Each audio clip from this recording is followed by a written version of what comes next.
இந்த வீடியோவில் நாம் இன்றைக்கி பார்க்க போகிற டாபிக் கிளாஸ் 9ல் இருக்கக்கூடிய கான்ஸ்டியூஷனல் டிசைன் அப்படின்ற சாப்டர் தான் எக்ஸ்பிளைன் பண்ண போகிறோம். நம்ம சப்ஸ்கிரைபர் 2-3 பேர் சில நாளாகவே இந்த பர்டிகுலர் சாப்டர் எக்ஸ்பிளைன் பண்ணுங்க அப்படின்னு கேட்டிருந்தாங்க.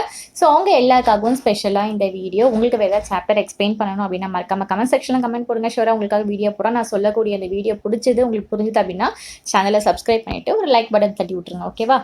ஸோ நம்ம ப்ரீவியஸ் சாப்டரில் எதை பற்றி பார்த்தோம், டெமோக்ரஸினா என்ன ஏது அப்படிங்கிறத பார்த்தோம் இல்லையா? ஸோ டெமோக்ரஸியை பற்றி நம்ம என்னெல்லாம் பார்த்தோம்.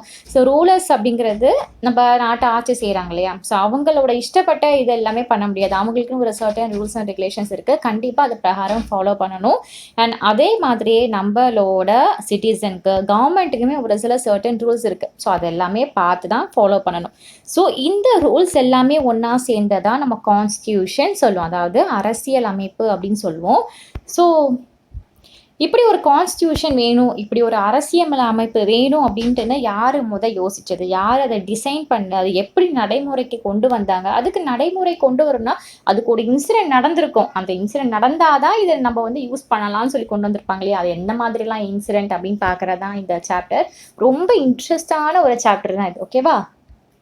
நெல்சன் மண்டேலா பார்த்துக்கோங்க. இவர் தான் ரொம்ப ஃபேமஸான ஒரு ஆள்.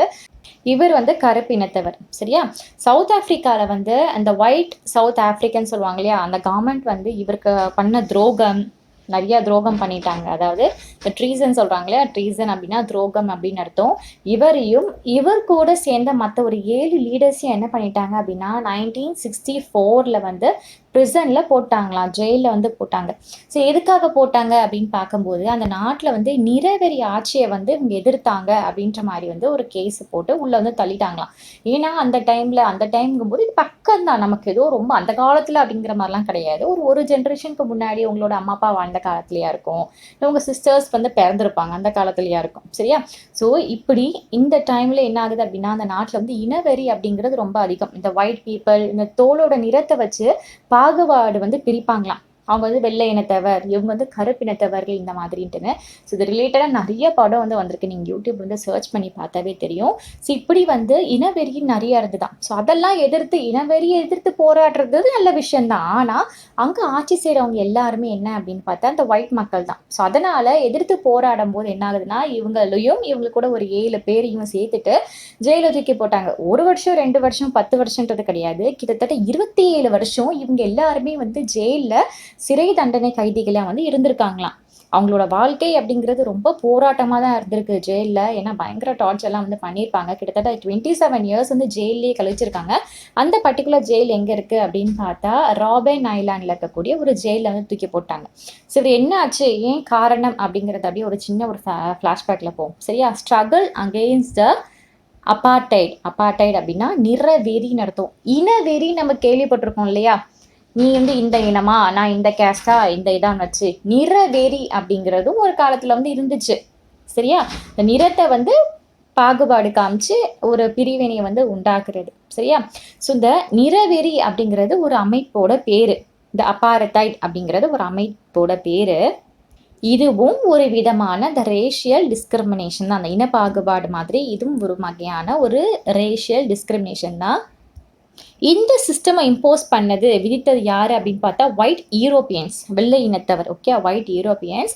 அதாவது கிட்டத்தட்ட அந்த 17ஆம் 18ஆம் நூற்றாண்டுலலாம் யூரோப்பில் இந்த ட்ரேடிங் கம்பெனிஸ் எல்லாமே நம்மளோட இந்தியாவை ஆக்கியபை பண்ணிச்சு. நம்ம நிறையா பார்த்துருப்போம். எப்படி நம்ம வணிக ரீதியாக தான் அந்த நாட்டிலேருந்து இந்த நாட்டுக்கு நான் வந்தாங்க. நம்ம பெப்பர் வாங்குறதுக்கு, அதாவது காடமம் வாங்குறதுக்கு, இப்படி தான் ஸ்டார்ட் பண்ணி வணிகம் ரீதியாக நம்மளோட நாட்டை ஆட்சி செஞ்சாங்க. அதே மாதிரி தான் இன்னும் ஒரு சில வெள்ளை இனத்தவர்கள் என்ன பண்ணாங்க, ஆட்சி செய்கிறதுக்காக நம்மளோட சவுத் ஆஃப்ரிக்காலையும் போய் இறங்கி அங்கே இருக்கக்கூடிய இந்த லோக்கல் ரூலர்ஸாக மாறியாச்சு. ஓவரால் கண்ட்ரியை கைப்பற்றிட்டாங்க. ஸோ காலம் போக போக போக இப்போ என்னாச்சு அப்படின்னா அந்த நிறவரி அப்படின்றத ஒரு இதை வச்சு மக்களை பிரிக்க ஸ்டார்ட் பண்ணிட்டாங்களாம். நான் சொன்னேன் இல்லையா, ஸ்கின்னோட கலரை வச்சு அந்த மக்களை பாகுபாடு காமிச்சு பிரிக்கிறது. அதாவது இந்த சவுத் ஆஃப்ரிக்கன் ஒரு நேட்டிவோட பீப்புளோட கலரே என்னன்னு பார்த்தா பிளாக் தான். ஸோ பிளாக் அப்படிங்கிறது அவங்க ஒரு காமனான ஒரு கலர் தான். ஸோ அப்போது சவுத் ஆஃப்ரிக்காவில் ஒரு நேட்டிவ் கலரே பிளாக் தான் இல்லையா? ஸோ அவங்களோட மக்கள் தொகையில் 3ல் 1 பங்கு இந்த ஃபுல் பிளாக்காக இருக்கக்கூடியவங்க தான் இருப்பாங்களாம். இதில் இந்த ஒயிட் தனியாக பிளாக் தனியான்னு பிரிச்சாச்சா. இதில் இன்னொரு கலர் இருக்குது, மிக்சட் கலர் அப்படின்றவங்களாம் வருவாங்க. இவங்க எல்லாரையும் கலர்ட் அப்படின்னு தனியாக குறிப்பிட்டு அழைப்பாங்களாம். வெள்ளையாக இருக்கிறவங்களாம் ஒயிட்டிஸ், பிளாக்காக இருக்கிறவங்களாம் பிளாக்ஸ். இது ரெண்டும் கட்டானா இருப்பாங்கல்ல, த கலர்ட் பீப்பிள். அதாவது நம்ம இந்தியா இன்க்ளூட் ஆகி நிறைய மைக்ரேட் ஆகி அங்கே இருக்கிறவங்க எல்லாரையுமே வந்து கலர்ட் அப்படின்ற மாதிரி வந்து சொல்லுவாங்களாம். ஸோ ஒரு கலரை வச்சு இங்கே ஒரு பிரிவினை வந்து முதல்ல உண்டாகுது. இன்னொன்று என்ன அப்படின்னு பார்த்தா, அந்த ஒயிட் ரூலர்ஸ்லாம் இருப்பாங்க இல்லையா, அந்த நாட்டு ஆட்சி செய்யக்கூடிய அந்த வெள்ளை இனத்தவர்கள். ஸோ இவங்க எல்லாமே அவங்கள தவிர்த்து மற்ற ஆல் நான் ஒயிட்டிஸ் எல்லாரையும் ஒரு இன்ஃபரேஸாக, ஒரு தாழ்ந்தவர்களாக தான் வந்து நடத்துவாங்களாம். அப்படிதான் வந்து வச்சுருப்பாங்களாம், கட்டுக்குள்ளே தான் வந்து வச்சுருப்பாங்களாம். அதாவது அங்கே இருக்கக்கூடிய இந்த ஒயிட் இனத்தவர்கள் இருக்காங்க இல்லையா, ஒயிட்டிஸ்க்கு மட்டும் தான் ஓட்டு போடுற உரிமை இருக்குது, மற்றவங்களுக்கு யாருக்கும் கிடையாது அப்படின்ற மாதிரி ரூல்ஸ் எல்லாமே வந்து வச்சுருந்தாங்களாம். இந்த ஒரு நிற வெறி அமைப்பு இருக்கு இல்லையா, ஸோ இவங்க மேலே அந்த அடக்குமுறை வந்து நிறையாவே இருந்துச்சு. இந்த பிளாக் பீப்புள் யாருமே இந்த ஒயிட் பீப்புள் வாழ்கிற பகுதிக்குள்ளே வந்து வசிக்கக்கூடாது. இன்கேஸ் அவங்க வந்து வேலை பார்க்குறாங்க, அந்த ஒயிட் பீப்புள் இருக்கக்கூடிய இடத்துல வேலை பார்க்குறாங்கன்னா அவங்களோட பெர்மிஷனோட தான் இவங்க வந்து போய் வேலை பார்க்கணுமா. அது மட்டும் இல்லாமல் school, colleges, swimming pool, hospital, library, அதுக்கப்புறம் இந்த பப்ளிக் பிளேஸ் எல்லாம், மோஸ்ட்லி எல்லா பப்ளிக் பிளேஸு, பப்ளிக் டாய்லெட்லாம் இருக்குல்ல, இது எல்லாமே ரொம்ப செப்பரேட்டாக தான் இருந்துச்சான். இது வந்து கருப்பினத்த மக்கள் வந்து இந்த வெள்ளை டாய்லெட்டை, அந்த ஒயிட் மேன் யூஸ் பண்ணுற டாய்லெட்லாம் யூஸ் பண்ணக்கூடாது, உங்களுக்கும் தனியாக டாய்லெட்டுக்கு நீங்கள் போங்க அப்படின்ற மாதிரியாக வந்து ஃபுல் பாகுபாடு பார்த்து தான் வந்து வச்சுருந்தாங்களாம். இப்படி பிளாக் பீப்புள் தனியாக, ஒயிட் பீப்புள் தனியாக பிரித்து வச்சு பாகுபாடு பார்க்குறாங்க இல்லையா, இது பேர் வந்து செக்ரிகேஷன் சொல்லுவாங்க, பிரித்தல் அப்படின்னு சொல்லுவாங்க. அவங்கள வந்து சர்ச்சுக்கு அதாவது போக மாட்டாங்க. இந்த ஒயிட்டீஸ் வந்து வழிபடுற சர்ச்சுக்கு வந்து பிளாக் பீப்புள் வந்து போகக்கூடாது, இந்த மாதிரி ரூல்ஸ் வச்சுருந்தாங்க. பிளாக் பீப்புள் வந்து எந்த காரணத்துக்கு கொண்டு ஒரு அசோசியேஷன்லாம் எதுவுமே வந்து ஃபார்ம் பண்ணக்கூடாது. ஸோ 1915 வரைக்குமே இந்த பிளாக் கலர் இந்தியன்ஸ் இவங்க எல்லாருமே வந்து இந்த அப்பார்த்தைட், இந்த நிறவெறி எதிர்த்து வந்து போராடினாங்க. அவங்க நிறைய மார்ச் எல்லாமே வந்து கண்டக்ட் பண்ணாங்க, ரேலிஸ், ஸ்ட்ரைக் எல்லாமே வந்து இது பண்ணாங்க. இது தப்பு, நீங்கள் இப்படி பண்ணக்கூடாது, எங்களை வந்து இப்படி தீண்டத்தகாதவர்களாக பார்க்கக்கூடாது, எங்களை ஒதுக்கி வைக்கக்கூடாது சமுதாயத்துலேருந்து அப்படின்ட்டு நம்ம நிறைய ஸ்ட்ரைக்ஸ், போராட்டங்கள் எல்லாமே வந்து நடத்தினாங்க. அதுக்கப்புறம் ஆஃப்ரிக்கன் நேஷனல் காங்கிரஸ், ஏஎன்சின்னு சொல்லுவாங்க, இவங்க வந்து இந்த செக்ரிகேஷன் எதிர்த்து போராடினாங்க. அண்ட் இந்த சென்சிட்டிவான ஒரு விஷயத்தில் வந்து நிறைய ஒயிட்டீஸ் கூட வந்து கலந்துக்கிட்டாங்களாம். ஏன்னா நியாயமாக இருப்பாங்களே, என்னத்தையா கலரை வச்சு யாராவது அப்படி பாகுபாடு காமிப்பாங்களா அப்படின்ட்டு நியாயமாக பேசக்கூடிய ஒயிட்டீஸையும் இந்த ஏஎன்சி கூட வந்து ஜாயின் பண்ணிட்டாங்க. இந்த நிறவெறி சிஸ்டம் வந்து எதிர்த்து வந்து ஜாயின் பண்ணாங்களாம். நிறைய நாடுகளுமே வந்து எதிர்ப்பு வந்து தெரிவிச்சுது. ஒன்லி சவுத் ஆஃப்ரிக்கா மட்டும் இல்லாமல் நிறைய மற்ற நாடுகள் கூட எதிர்ப்பு வந்து தெரிவிச்சுது. இது மாதிரி வந்து இந்த கலரை வச்சு நம்ம எதுவுமே பண்ணக்கூடாது இந்த மாதிரி. அதுக்கப்புறமா ஸோ ஒரு எதிர்ப்பு அதிகமாக என்ன ஆச்சு அப்படின்னா, அந்த ஒயிட் ரேசியஸ்ட் இருக்கு இல்லையா, இந்த வெள்ளை அவங்கள தான் அந்த ஆட்சி செஞ்சுருக்காங்களே, அவங்க வந்து அவங்களோட ரோல் வந்து கண்டினியூவாக டார்ச்சர் பண்ணுறது, கொலை பண்ணுறது, அதை கில் பண்ணுறது அப்படின்ற மாதிரி தொடர்ந்துட்டே தான் இருந்துச்சான். ஸோ நாட்கள் போக போக என்னாச்சு அப்படின்னா, இந்த நிறவெறி போராட்டங்கள் அதிகமாச்சு. ஸோ இதுக்கு மேலே நம்மளால் அடக்குமுறை மூலமாக அந்த கருப்பர்களை வந்து இனி நம்மளோட ஆட்சிக்கு கீழே வந்து வைக்க முடியாது அப்படின்னு கவர்மெண்ட்டுக்கு நல்லாவே தெரிஞ்சிருச்சு. அதனால இந்த வெள்ளை ஆட்சி இருக்காங்களே, அந்த ஒயிட் ரெஜிமி, ஸோ அவங்களோட ஆட்சியோட கொள்கையை வந்து மாற்றிட்டாங்க. நம்ம இனிமே இதுக்கு இந்த இதெல்லாம் வந்து காமிக்க முடியாது, ஸோ நம்ம ஆட்சி வந்து கொஞ்சம் சேஞ்ச் பண்ணியே ஆகணும் அப்படின்ட்டு என்ன பண்ணிட்டாங்களா, அவங்களோட ஆட்சி முறையை வந்து மாற்றிட்டாங்களாம். இந்த பாரபட்சமாக அந்த சட்டங்கள் நிறையா வந்து வச்சுருப்பாங்க இல்லையா, அது எல்லாமே வந்து ரத்து செஞ்சுட்டாங்க. அப்புறமா அரசியல் கட்சிகள் மேலே இருக்கக்கூடிய தடையை வந்து நீக்கிட்டாங்க. நிறைய மீடியாக்களில் வந்து இந்த கட்டுப்பாடெல்லாம் வந்து வளர்ச்சிருப்பாங்க, ஓகே, ஒரு சில கண்ட்ரோல்ஸ் இருக்கும். ஸோ அது எல்லாமே வந்து நீக்கிட்டாங்களாம். ஸோ 27 வருஷம் நெல்சன் மண்டேலா அவர்கள் ஜெயிலில் இருந்தாங்க இல்லையா, ஸோ அவங்கள வந்து கடைசி 28வது வருஷம் வந்து ரிலீஸ் வந்து பண்ணிட்டாங்க. ஸோ நெல்சன் மண்டேலா அவங்களோட ஃபாலோவர்ஸ் லீடர்ஸ் எல்லாமே வந்து வெளியே வந்து வந்துட்டாங்க. ஸோ ஃபைனலாக April 26, 1994 அந்த மிட் நைட்டில் வந்து ஆஃப்ரிக்காவில் பறந்த நேஷனல் ஃப்ளாகை வந்து எதை வந்து உணர்த்திச்சு அப்படின்னா, அந்த நிறவெறி கவர்மெண்ட்டுக்கு ஒரு முடிவு வந்துருச்சு, இந்த மல்டி ரேஷனல் கவர்மெண்ட் வந்து உருவாகிறதுக்கு காரணமாக இருக்குது அப்படின்ற மாதிரி ஒரு சிம்பாலிக்காக அந்த நேஷனல் ஃப்ளாக் வந்து பறந்துச்சு. இந்த மாதிரி வந்து நம்ம எடுத்துக்கலாம். ஸோ இந்த ஒரு ஆட்சி முடிவு வந்த பிறகு நம்மளோட நெல்சன் மண்டேலா தான் first president of new South ஆஃப்ரிக்காவுக்கு ஆகிறார். இப்போ ஒரு புதிய அந்த சவுத் ஆஃப்ரிக்காவில் ஒரு புதிய ஆட்சி வளருது. அதில் முதல்ல ஒரு கருப்பினத்தவர் ஆட்சியை வந்து அமைக்கிறாரு, ஒரு பிரசிடெண்ட்டாக பதவி ஏறுறாரு. சூப்பர்ல, இது யோசிச்சுப்பாங்களா எப்படி இருக்கும், நீ வந்து கருப்பினத்தை வர்றா அப்படின்னு பிடிச்சி ஜெயிலில் போட்டவரை அந்த மனுஷனையும் ஒரு நாட்டை ஆளக்கூடிய ஒரு உரிமை கொடுத்தது யாருக்கிட்ட, நம்மளோட மக்கள் எல்லாம் ஒற்றுமையாக இருந்ததுனால தான் காரணம் அப்படின்ற மாதிரி சொல்லலாம். சரியா? ஸோ இந்த ஒரு புது டெமோக்ராட்டிக் ஒரு சவுத் ஆஃப்ரிக்காவுக்கு வந்து வந்துச்சு இல்லையா. ஸோ இந்த ஒரு ஆட்சி வந்த பிறகு அந்த கருப்பினத்த தலைவர்கள் நிறைய பேர் அதில் வந்து மாறினாங்க.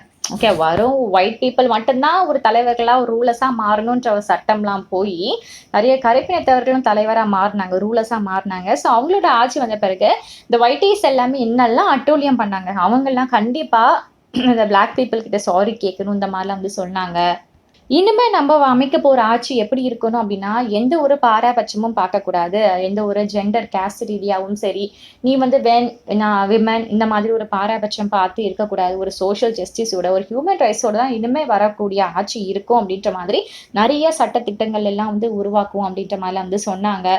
அதாவது எப்படி இந்த கான்ஸ்டியூஷன் வந்து ஒரு டிசைன் பண்ணாங்க, ஒரு ட்ரா பண்ணாங்க. அந்த ட்ரா பண்றதுல யாரெல்லாம் இருந்தாங்க அப்படின்னு பார்த்தா, அந்த ஃபுல் ப்ரூட்டலாக வந்து இவ்வளோ நேரம் ஆட்சி செஞ்சுட்டு இருந்தாங்களே அவங்களும் இருந்தாங்க. எங்களுக்கு வந்து ஃப்ரீடம் வேணும் ஸ்ட்ரகிள் பண்ணாங்களே அவங்களும் இருந்தாங்க. அந்த 2 தரப்பு மக்களுமே ஒரு சட்டத்திட்டத்தை வந்து உருவாக்குறாங்க. சூப்பராக இருக்குல்ல? இவங்க நினைச்சிருந்தாங்க, அந்த பிளாக் பீப்புள் வந்து தலை ஏறின பிறகு நினைச்சிருந்தாங்கன்னா, இல்லை நீங்கள் ரொம்ப எங்களை வந்து டார்ச்சர் பண்ணிட்டீங்க, இனிமேல் நீங்கள் இப்போ ஒரு கான்ஸ்டியூஷன் வந்து நாங்கள் ட்ரா பண்ண போகிறோம், வடிவமைக்க போகிறோம், அதில் நீங்கள் இருக்கக்கூடாது அப்படின்னு வந்து சொல்லாமல் 2 தரப்புமே இது வந்து ஒரு அரசியல் அமைப்பு, ஒரு நாட்டுக்காக ஒரு விஷயம் அப்படின்ட்டுன்னு 2 தரப்புமே ஒன்றா உட்காந்து ஒரு கான்ஸ்டியூஷன் வந்து ஒன்றாக்குறாங்க. ஸோ ஒரு வடிவமைக்கிறாங்க. ஸோ ஃபைனலாக ஒரு 2 வருஷம் கழிச்சு நிறைய டிஸ்கஷனுக்கு அப்புறமா, நிறைய டிபேட்க்கு அப்புறமா அவங்க ஒரு கான்ஸ்டியூஷன், ஒரு ஃபைனலைஸ் ஆன கான்ஸ்டியூஷன் வந்து கொண்டு வராங்க. என்ன அப்படின்னா, யாருமே இனிமேல் வந்து ஒரு டீமனாக வந்து கருதப்பட மாட்டாங்க. ஏதாவது ஒரு ப்ராப்ளம் இருந்துச்சுன்னா எல்லாரும் ஒன்றா சேர்ந்தா ஒரு சொல்யூஷனை வந்து தேர்ந்தெடுக்கணும். எந்த ஒரு பாராபட்சமே வந்து பார்க்கக்கூடாது. கலர் ரீதியாகவும் சரி, ஜெண்டர் ரீதியாகவும் சரி, கேஸ்ட் ரீதியாகவும் சரி, எந்த ஒரு பாராபட்சமே வந்து பார்க்கக்கூடாது. இந்த மாதிரி ரூல்ஸ் எல்லாமே அந்த ஒரு கான்ஸ்டியூஷனில் வந்து கொண்டு வந்தாங்க. அதுக்கு நிறைய பேர் வந்து அக்ரீடும் வந்து பண்ணாங்களாம். இந்த ஒரு சவுத் ஆப்பிரிக்கன் கான்ஸ்டியூஷன் வந்து வேர்ல்டு முழுக்க பயங்கரமாக வந்து இம்ப்ரெஸ்ஸாக பேசப்பட்டது. அப்புறம் 1994 வரைக்குமே வேர்ல்டு ஃபுல்லாகவே என்ன பண்ணாங்கன்னா, ஐயோ சவுத் ஆப்பிரிக்காவில் அப்படின்ட்டு ஒரு கண்டனம் தெரிவிக்கிற விதமாக தான் இருந்துச்சு. ஆனால் இப்போ இந்த ஒரு இன்சிடென்ட் பிறகு, ஒரு புது கவர்மெண்ட் உண்டான பிறகு, அவங்க ஒரு சூப்பரான ஒரு டிசைன் பண்ணி வச்சிருக்காங்களா கான்ஸ்டியூஷனோட அமைப்பு வந்து உருவாங்கின பிறகு, உலகமே இவங்களோட அந்த டெமோக்ராட்டிக் கண்ட்ரியை வந்து பார்த்து ஒரு மாடலாக வந்து வச்சாங்களாம். சார் இதை மாதிரி ஒரு நம்ம செட்டப் பண்ணணும்ப்பா அப்படின்ட்டு ஒரு கான்ஸ்டியூஷனாக பார்த்து ஒரு ஆச்சரியப்பட்டாங்களாம். இந்த ஒரு சேஞ்சுக்கு முக்கியமான காரணம் யாரு அப்படின்னு பார்த்தா, சவுத் ஆப்பிரிக்கா மக்களோட ஒரு ஒற்றுமை தான். அவங்க ஒன்றா செயல்படுறது தான். அந்த கசப்பான எக்ஸ்பீரியன்ஸை கூட எப்படி நம்ம நாடு, அந்த ரெயின்போ நாட்டுக்கு ஒரு க்ளூவாக மாதிரி மாற்றுறது அப்படின்ட்டுன்னு சூப்பராக ஒரு கண்ட்ரோலாக வந்து கொண்டு வந்தாங்க இல்லையா, அதுதான் பாராட்டுறாங்க நம்மளோட Nelson Mandela. So Nelson Mandela என்ன சொல்கிறாங்க அப்படின்னா, அந்த சவுத் ஆப்பிரிக்காவுக்கு எழுதப்பட்ட அந்த கான்ஸ்டியூஷன் அப்படிங்கிறது நம்ம ஃப்யூச்சரை பற்றி மட்டும் பேசாது, பாஸ்ட்டை பற்றியும் பேசும், ஃப்யூச்சரை பற்றியும் பேசும் அப்படின்னு மாதிரி சொல்கிறாங்க. நெக்ஸ்ட் பார்க்க போகிற டாபிக் வந்து why do we need a constitution, நமக்கு எதுக்கு கான்ஸ்டியூஷன் வேணும் அப்படின்றத பார்க்கலாம். நமக்கு ஒரு கான்ஸ்டியூஷன் வேணும், கான்ஸ்டியூஷன் இருந்தால் என்ன செய்யும் அப்படின்ற ஒரு பெஸ்ட் எக்ஸாம்பிள் தான் சவுத் ஆஃப்ரிக்கா நமக்கு வந்து கொடுத்துருக்கு. ஸோ இந்த ஒரு நியூ டெமோக்ரஸியை வந்து எப்படி பிளான் பண்ணாங்க, அடக்குமுறையாளரும் ஒடுங்கப்பட்டவர்களும் சேர்ந்து சமமாக ஒன்றா உட்காந்து அதை பிளான் பண்ணாங்க கான்ஸ்டியூஷனில். சரியா? ஸோ இதுதான் ஒரு பெஸ்ட் எக்ஸாம்பிள் சொல்லலாம். ஆனால் இப்படி அவங்க ஒரு கட்டத்துக்கு வராங்களே, இது ரொம்ப ஈஸியாக அப்படின்னு கேட்டால் வந்து கிடையாது. இத்தனை வருஷம் ஏன்னா ஃபாலோ பண்ணிட்டு வந்த ரூல்ஸ் வேறு, அவங்களுக்கு ரொம்ப எதிரியாக பார்த்துட்டு இப்போ எல்லாம் சம்மா வாழலாம், சகோதரத்துவமாக வாழலாம் அப்படின்னா அது எப்படி நம்பலாமா நம்பக்கூடாதா அப்படின்ட்டு ஒரு கேட்டகரிக்கில் வந்துடும் இல்லையா. ஸோ ஒரு ஈஸியான விஷயம் அப்படிங்கிறது கிடையாது. ஸோ இப்போ 2 தரப்புமே என்ன பண்ணாங்கன்னா, அவங்கள சேஃப்கார்ட் பண்ணிக்கிற மாதிரி ஒரு சில ஐடியாஸ் எல்லாமே வந்து முன்வைப்பாங்க. ஸோ நிறைய பேச்சுவார்த்ததுக்கு அப்புறமா இந்த பிளாக்லாம் என்ன சொன்னாங்க அப்படின்னா, அவங்களோட சோஷியல் அண்ட் எக்கனாமிக் வந்து ரைட்ஸ் வந்து எங்களுக்கு வந்து தேவை அந்த மாதிரி சொன்னாங்க. இந்த ஒயிட் இருக்காங்களே அவங்களோட என்ன மைனாரிட்டி போய் ஆயிட்டாங்க, அவங்க வந்து பாசி செய்யலை. ஸோ அந்த மைனாரிட்டி என்ன பண்ணாங்க அப்படின்னா, ஒரு ப்ரொடெக்ட் பண்ண வந்து ஸ்டார்ட் பண்ணாங்க. அவங்களோட ப்ரிவிலேஜஸ், அவங்களோட ப்ராப்பர்ட்டி வந்து ப்ரொடெக்ட் பண்ண வந்து ஸ்டார்ட் பண்ணாங்க. ஸோ ஒரு பெரிய நெகோசியேஷன்ஸ்க்கு அப்புறமா அந்த 2 பார்ட்டிஸுமே வந்து ஒரு காம்ப்ரமைஸ் பண்ணி ஒரு அக்ரிமெண்ட்டுக்கு வந்து ஒரு இடத்துக்கு வந்து தள்ளினாங்க. சரிப்பா நாங்கள் இதை ஒத்துக்கிறோம் அப்படின்ற ஒரு சுச்சுவேஷனுக்கு வந்து வந்தாங்க. ஒயிட் எல்லாமே என்ன சொன்னாங்கன்னா, அவங்க வந்து இந்த மெஜாரிட்டி ரூலுக்கு வந்து அந்த பிரின்சிபலுக்கு நாங்கள் வந்து ஒத்துக்கிறோம், ஓகே அந்த மெஜாரிட்டி மக்கள் வந்து ஆளலாம் அப்படின்ற மாதிரி அந்த கட்டத்துக்கு வந்துட்டாங்க. அதுக்கப்புறமா அந்த 1% 1 vote இதுக்கும் நாங்கள் அக்செப்ட் பண்ணிக்கிறோம் அப்படின்ற மாதிரி அதுக்கும் அக்செப்ட் பண்ணிக்கிட்டாங்க. அதுக்கப்புறம் ஒரு சில பேசிக் ரைட்ஸ் புவர் ஒர்க்கர்ஸ்க்குலாம் இருக்கும் இல்லையா, இதுக்கும் ஒரு சில அக்ரீட் எல்லாமே பண்ணிட்டாங்களாம். இப்போது இந்த பிளாக் நித்த மக்கள் என்ன பண்ணாங்க அப்படின்னா, மெஜாரிட்டி ரூல்ஸ்க்கு நாங்கள் ஒத்துக்கிறோம், அதே மாதிரி இந்த மெஜாரிட்டி வந்து இந்த ப்ராப்பர்ட்டி ஆஃப் ஒயிட் மைனாரிட்டிகிட்ட இருக்கிறதையும் நாங்கள் வந்து பிடுங்க மாட்டோம், நாங்கள் வந்து எடுத்துக்க மாட்டோம், டேக் ஓவர் பண்ணிக்க மாட்டோம், இந்த மாதிரிலாம் வந்து சொன்னாங்க. இப்படி ஒரு காம்ப்ரமைஸ்க்கு 2 பேருமே வந்தாச்சு. இப்போதைக்கு இந்த காம்ப்ரமைஸ்க்கு வந்தாச்சு. ஆனா ஃபியூச்சர்ல அது புரோக்கன் ஆகுறதுக்கு, பிளவுபடுறதுக்கு அதிகமான வாய்ப்புகள் இருக்கு இல்லையா? ஸோ நம்ம அந்த ஒரு சிச்சுவேஷனுக்கு போகக்கூடாது. ரொம்ப கஷ்டப்பட்டு எல்லாரையும் ஒன்று திரட்டி இருக்கோம். மறுபடியும் இப்படி சுக்குநூறா உடைஞ்சிடக்கூடாது.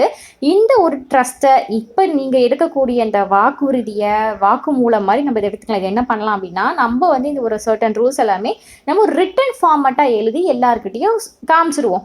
வாங்கிருவோம், சைன் வாங்கிருவோம். ஸோ இதுதான் நம்மளோட கவர்மெண்ட்டு, நம்மளோட சிட்டிசன், நம்ம ஃபியூச்சராக எலெக்ட் ஆகி கவர்மெண்ட்டில் ஆட்சி செய்வாங்க இல்லையா? ஸோ அந்த ஒரு ரூலர்ஸ் எல்லாமே இந்த சர்டன் ரூல்ஸை பார்த்தா ஃபாலோ பண்ணணும். அந்த மாதிரி ஒரு இதுக்கு வந்து கொண்டு வந்தாங்க. ஸோ இந்த ஒரு பேசிக்ஸ் ரூல்ஸ் எல்லாமே எல்லா கவர்மெண்ட் எப்போ மாறினாலும் இந்த பேசிக் சர்டன் ரூல்ஸ் வந்து ஃபாலோ பண்ணி ஆகணும் அப்படின்ற மாதிரி ஒரு சூப்பரான ஒரு ஐடியாவுக்கு வந்து கொண்டு வந்தாங்க. ஸோ இந்த பேசிக் ரூல்ஸ் தான் நம்ம வந்து கான்ஸ்டியூஷன் அப்படின்னு சொல்கிறோம். நிறைய நாடுகள் இருக்குது. நிறைய நாடுகளில் பலவிதமான மக்கள் வந்து ஒரு குரூப்பாக ஒரு குழுக்களாக வந்து இருக்காங்க. இந்த சவுத் ஆஃப்ரிக்காவில் இருக்காங்க இல்லையா?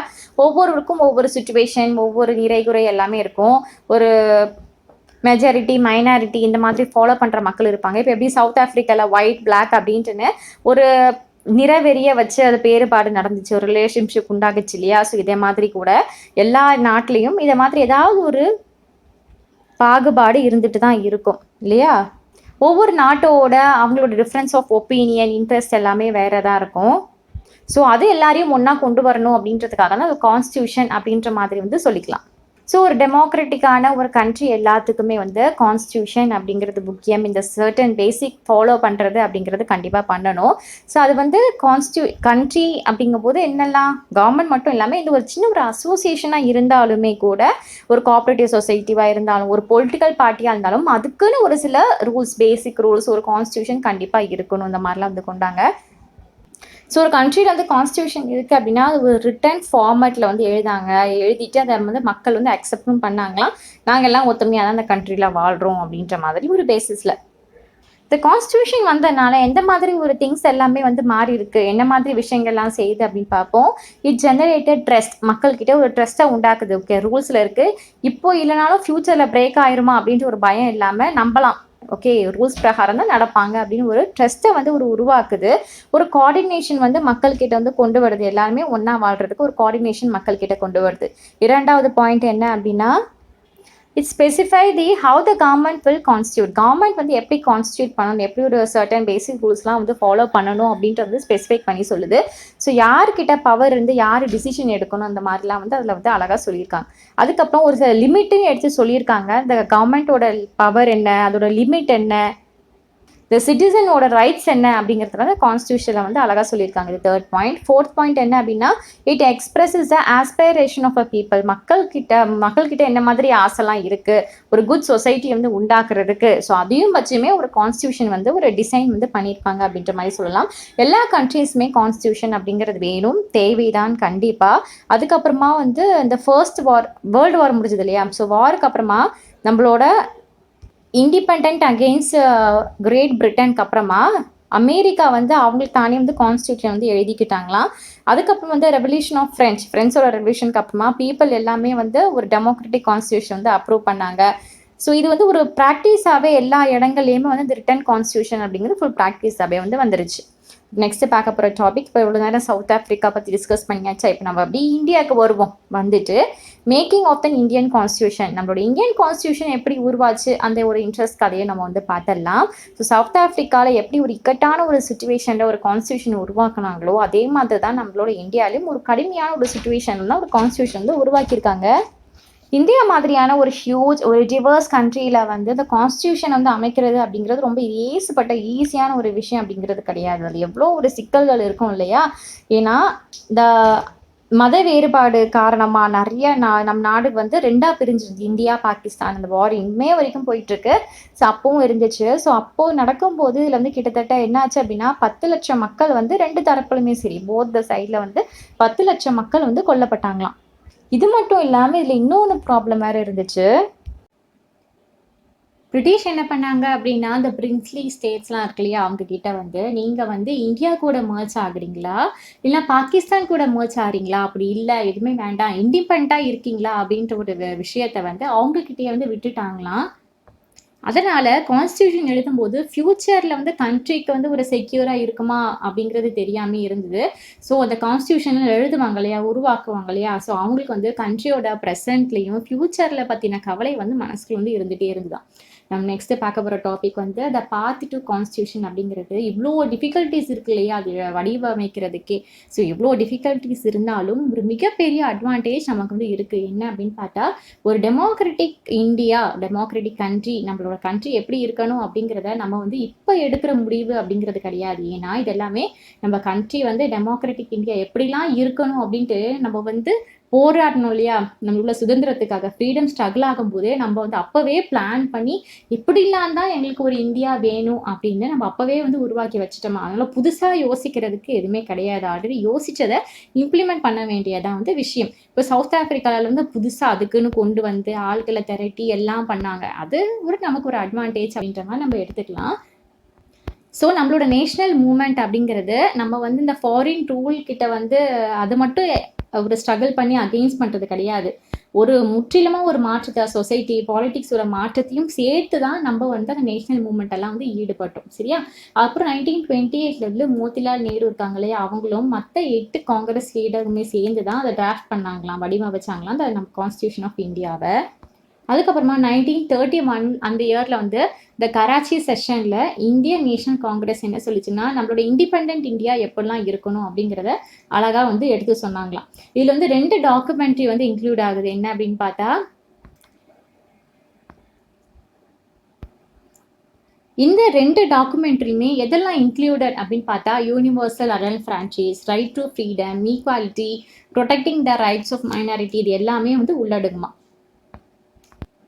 அப்புறம் ஒரு சில பேசிக் வேல்யூ இருக்கும் இல்லையா, அது எல்லாமே எல்லா லீடர்ஸுமே கான்ஸ்டியூஷன் அசம்பிளி வந்து கூடுறதுக்கு முன்னாடியே வந்து அக்செப்ட்லாம் வந்து பண்ணிட்டாங்களாம். இப்போ என்னன்னா, முழுமையாக ஃபுல்லாக நம்ம கிட்ட இருந்து கவர்மெண்ட் அப்படிங்கிறது இது பண்ணல. கொஞ்சம் கொஞ்சமாக தான் ஒவ்வொரு சலுகைகளாக தான் நமக்கு வந்து தரப்பட்டது. ஸோ பிரிட்டிஷ் என்ன பண்ணாங்க அப்படின்னா, பிரிட்டிஷ் கண்ட்ரோலும் அங்கே வந்து இருந்துச்சு. சரியா? ஸோ பிரிட்டிஷ் என்ன பண்ணாங்கன்னா, ஓட்டிங் ரைட்ஸ் வந்து சில பேருக்கு தான் கொடுத்தாங்க. ஸோ அந்த ஒரு பவரை வச்சுட்டு பிரிட்டிஷ் என்ன பண்ணாங்களாம், ரொம்பவே ஒரு வீக்கான ஒரு லெஜிஸ்லேச்சர், ஒரு சட்டமன்றங்களை வந்து உருவாக்குனாங்களாம். அதுக்கப்புறமா வந்து 1937 வந்து பிரிட்டிஷ் இந்தியா ப்ரொவின்ஷனல் லெஜிஸ்லேச்சருக்கும் மினிஸ்டருக்கும் நடுவில் வந்து எலெக்ஷன்ஸ் வந்து கண்டக்ட் பண்ணாங்க.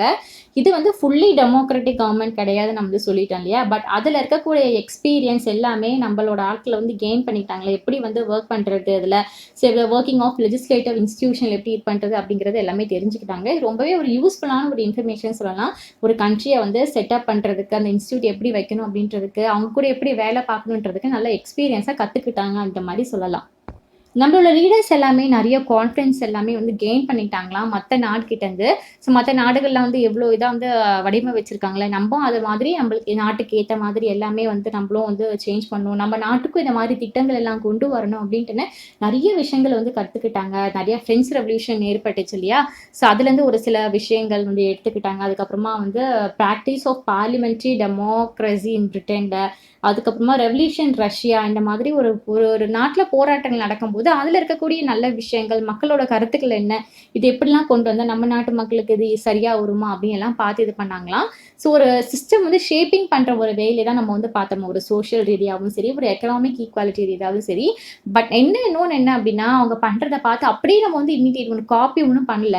நம்மளோட ஒவ்வொரு அடி எடுத்து வைக்கும் போதுமே அது வந்து நம்மளோட கண்ட்ரிக்கு, நம்மளோட நாட்டு மக்களுக்கு இந்த மாதிரி ஒரு திட்டம் கொண்டு வந்தால் யூஸ் ஆகுமா, இதனால் மக்களுக்கு வந்து பயன் என்ன அப்படின்னு பார்த்து தான் எல்லாத்தையுமே வந்து இம்ப்ளிமெண்ட் பண்ணாங்களாம்.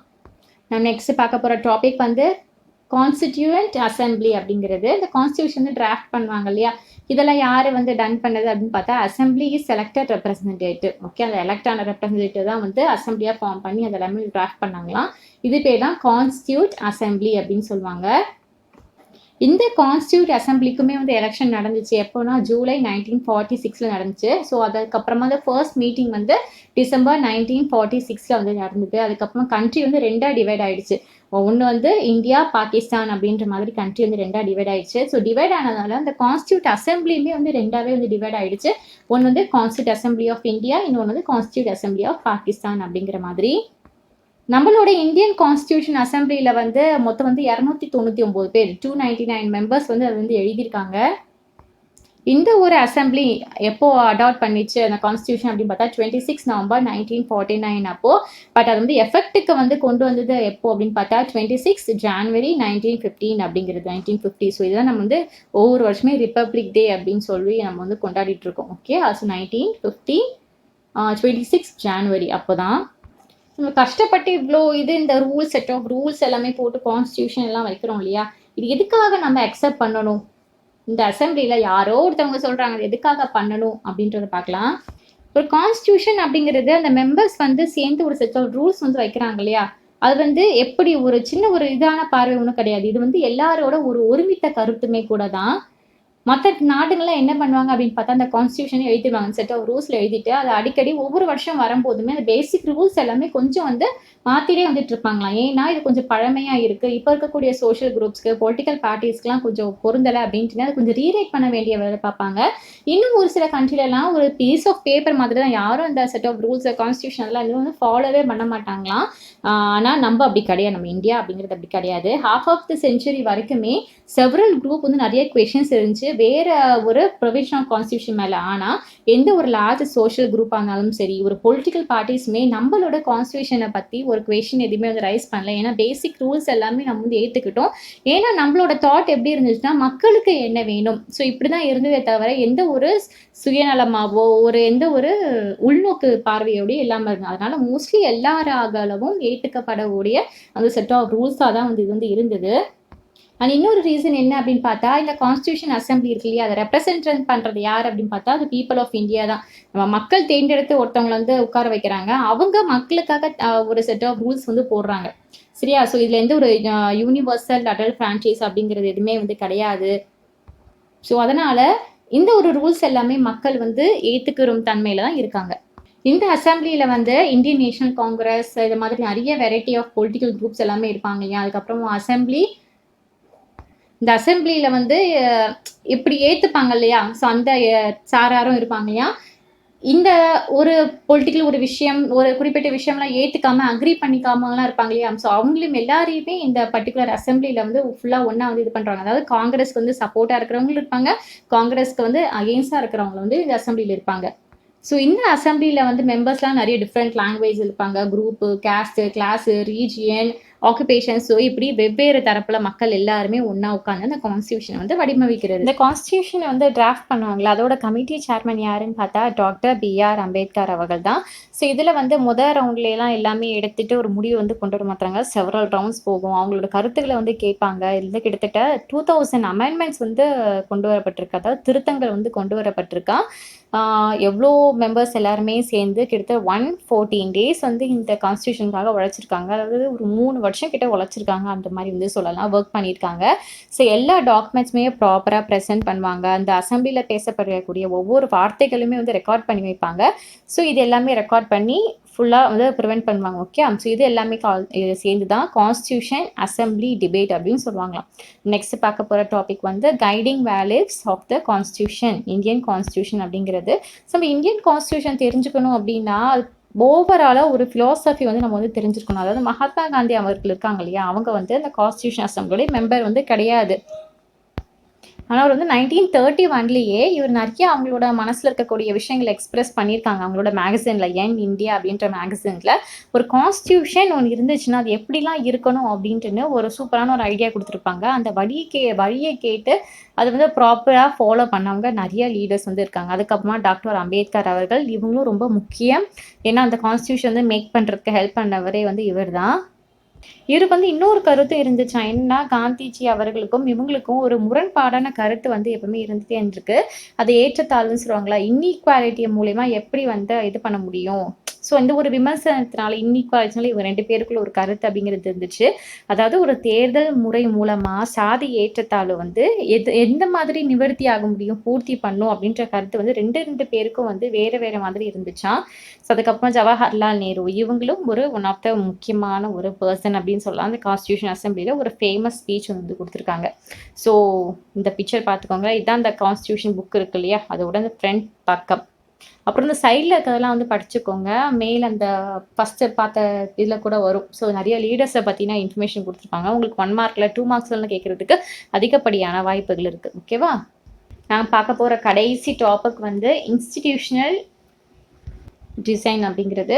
ஸோ கான்ஸ்டியூஷன் அப்படிங்கிறது ரொம்பவே ஒரு பெரிய ஒரு விஷயம், ஒரு டீட்டெயில்டு டாக்குமெண்ட் அப்படின்னு சொல்லலாம். ஸோ அதை அப்டேட் பண்ணும்போது எல்லாமே அந்த திருத்தங்கள் மேற்கொள்ளும் போது ரொம்ப ப்ராப்பராக பண்ணணும், ரொம்ப கவனமாக வந்து இருக்கணும். ஒவ்வொரு பாயிண்ட், ஒவ்வொரு வேர்டு, ஒவ்வொரு இது எல்லாத்தையும் வந்து நம்ம வந்து பார்க்கணும். சரியா? இந்த கான்ஸ்டியூஷனை வந்து வடிவமைக்கும் போது மக்களோட பார்வையிலேருந்து பார்க்கணும். இது வந்து ஒரு மக்களுக்கு வந்து அந்த ஆஸ்பிரேஷனா ஒரு சொசைட்டிக்கு வந்து ஒரு மாற்றங்களை வந்து கொண்டு வருமா அப்படின்னு பார்த்து தான் வந்து வடிவமைப்பாங்க. ஸோ இது வந்து டிசைன் பண்ணும்போது அது ஒரு புனித நூலா யாரும் பார்க்கல. இது வந்து ஒரு நிலையானது அப்படின்ற மாதிரி பார்க்கல. அதாவது இது மாற்ற முடியாத சட்டமா யாருமே வந்து பார்க்கல. அவங்களுக்கு ஒவ்வொரு காலகட்டத்துக்கு கேட்கும்போது அதுக்கேற்ற மாதிரி திருத்தங்கள் நிறைய கொண்டு வந்துடலாம். அதான் அமெண்ட்மெண்ட்னு சொல்லுவாங்க இல்லையா? இந்த திருத்தங்கள் வந்து நிறைய வந்து கொண்டு வந்தாங்க. ஸோ அதுக்கேற்ற மாதிரி எல்லாமே வந்து திருத்தங்கள் கொண்டு வரதுக்கு ஏற்ற மாதிரி எல்லாத்தையுமே வந்து ஏற்பாடும் வந்து செஞ்சுருக்காங்க. ஸோ இந்த சேஞ்சஸ்லாம் கொண்டு வராங்க இல்லையா? ஒவ்வொரு காலத்துக்கு ஏற்ற மாதிரி மாறுது. ஸோ இந்த சேஞ்சஸ் எல்லாமே வந்து கான்ஸ்டியூஷன் அமெண்ட்மெண்ட் அப்படின்னு சொல்லுவாங்களா? ஸோ மற்ற கான்ஸ்டியூஷனில் இருக்கிற மாதிரி நம்மளோட இந்தியன் கான்ஸ்டியூஷன்லையும் நாட்டை நிர்வகிக்கக்கூடிய மெம்பர்ஸ் வந்து சூஸ் வந்து எப்படி பண்ணணும், இந்த மாதிரி ப்ரொசீஜர்ஸ் எல்லாமே வந்து கொடுத்துருப்பாங்க.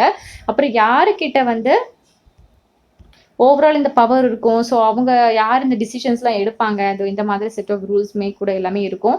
ஸோ ஒரு செட் ஆஃப் லிமிட்டுமே வந்து கொடுத்துருப்பாங்களா, ஒரு லிமிட் செட்டுமே உண்டு. கவர்மெண்ட்க்கு வந்து எப்படி நம்ம சிட்டிசனுக்கு வந்து ரைட்ஸ்லாம் கொடுக்கறது, ஸோ கவர்மெண்ட் வந்து எப்படி வந்து மக்கள் மேலே வந்து வயலேட் பண்ணாமல் இருக்கணும், இந்த மாதிரி நிறைய ரூல்ஸ் எல்லாமே வந்து இந்த கான்ஸ்டியூஷனில் வந்து அடங்கியிருக்குமா.